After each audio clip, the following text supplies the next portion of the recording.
গহন অরণ্যে। গহন অরণ্যে আর বারবার একা যেতে স্বাদ হয় না।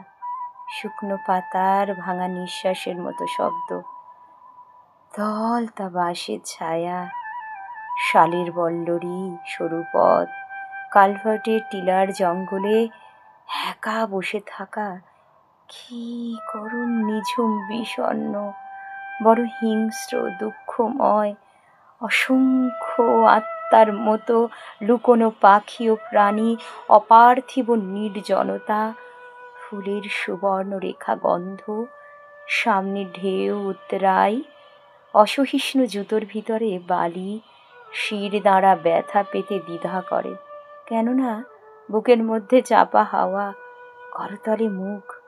গহন অরণ্যে আর বারবার একা যেতে স্বাদ হয় না, তবু যেতে হয়, বারবার ফিরে যেতে হয়।